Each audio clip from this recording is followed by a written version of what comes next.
Assalamualaikum warahmatullahi wabarakatuh. Halo semua. Perkenalkan, saya Arika Izzatuddinah. Saya mahasiswi Universitas Islam Negeri Sultan Haji Muhammad Idris Samarinda, semester 1.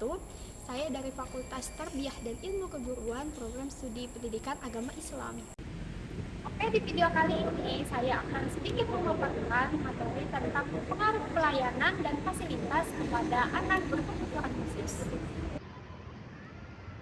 Oke teman-teman, jadi perlu kita pahami karena pendidikan adalah hak dasar untuk setiap anak. Bukan hanya anak dengan perkembangan secara umumnya, pada umumnya anak-anak yang sehat, yang tidak ada gangguan mental, atau mungkin tidak ada kekurangan di dalam fisiknya, tetapi juga anak-anak penyandang disabilitas, anak-anak yang mempunyai kebutuhan khusus. Nah, anak-anak ABK ini yang sering kita sebut dengan anak-anak ABK ini perlu adanya perhatian khusus kepada mereka. Sebab anak berkebutuhan khusus memiliki potensi yang harus dikembangkan secara optimal dengan melalui pendekatan yang tepat terhadap anak berkebutuhan khusus.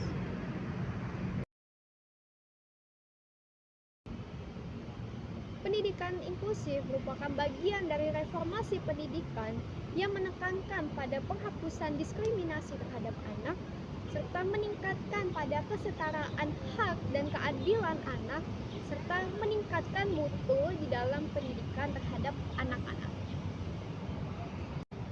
Nah, melalui pendekatan inklusif ini dapat mendukung anak-anak berkebutuhan khusus atau penyandang disabilitas untuk berkembang, untuk mengembangkan potensi yang ada di dalam dirinya, baik secara sosial ataupun dalam pendidikannya. Untuk memaksimalkan pelayanan dan fasilitas pendidikan terhadap anak berkebutuhan khusus, diperlukan adanya strategi secara menyeluruh.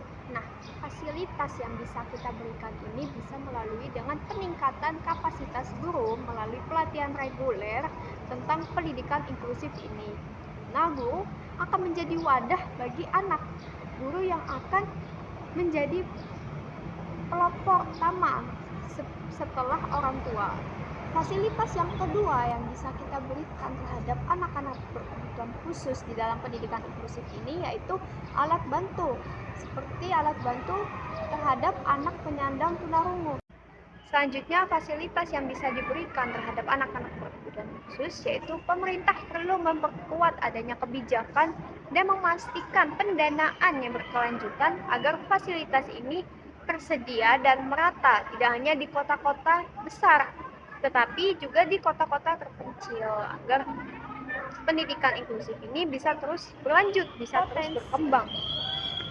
Setelah itu, kolaborasi dengan orang tua dan masyarakat juga merupakan hal penting agar anak-anak berkebutuhan khusus bisa semakin berkembang, agar pendidikan inklusif ini bisa semakin berlanjut.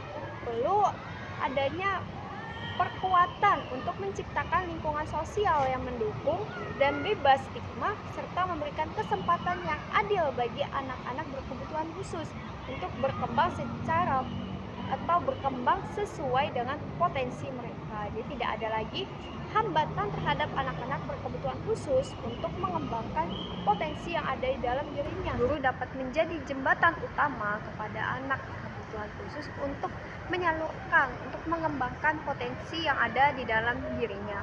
Yaitu guru merupakan fasilitas utama di dalam pendidikan inklusif ini terhadap anak-anak berkebutuhan khusus.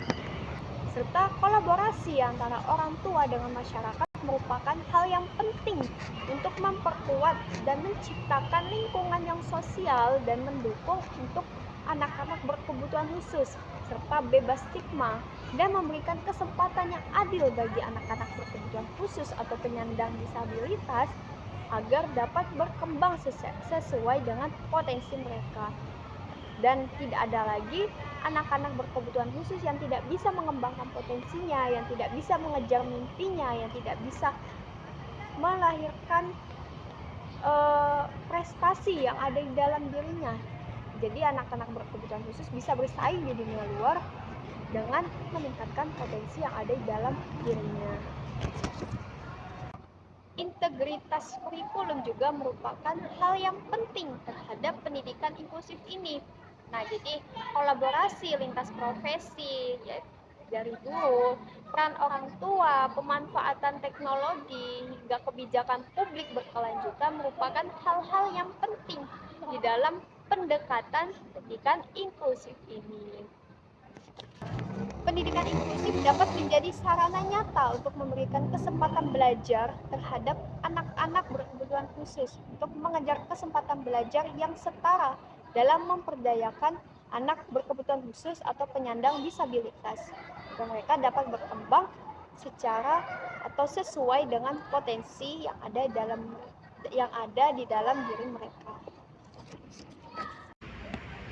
Oke, dapat diartikan solusi untuk memaksimalkan pelayanan fasilitas bagi anak-anak berkebutuhan khusus bisa berawal dari efektivitas fasilitas yang diberikan kepada anak-anak, yaitu bisa melalui penyediaan fasilitas yang relevan seperti ruang kelas yang disesuaikan, alat bantu belajar, dan juga pendukung pembelajaran, yaitu berupa ketersediaan ruang sensori, alat bantu belajar atau perangkat lunak khusus, dan juga pendorong interaksi sosial kepada mereka, yaitu area bermain yang dapat diakses antara anak-anak berkebutuhan khusus dan siswa reguler, serta guru yang terlatih atau profesional atau sesuai dengan bidangnya, dan yang paling penting yaitu keterlibatan orang tua dan masyarakat sekitar agar anak-anak berkebutuhan khusus bisa semakin berkembang, bisa semakin mengembangkan potensi yang sesuai di dalam dirinya mereka. Dari pembahasan kita di video kali ini yaitu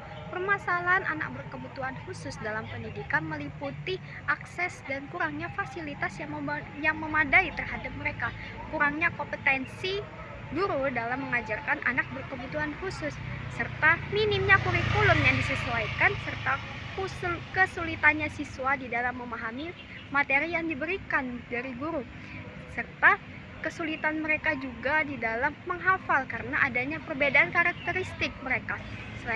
Oke teman-teman, itu dia sedikit pembahasan dari saya. Apabila banyak salahnya, saya mohon dimaafkan.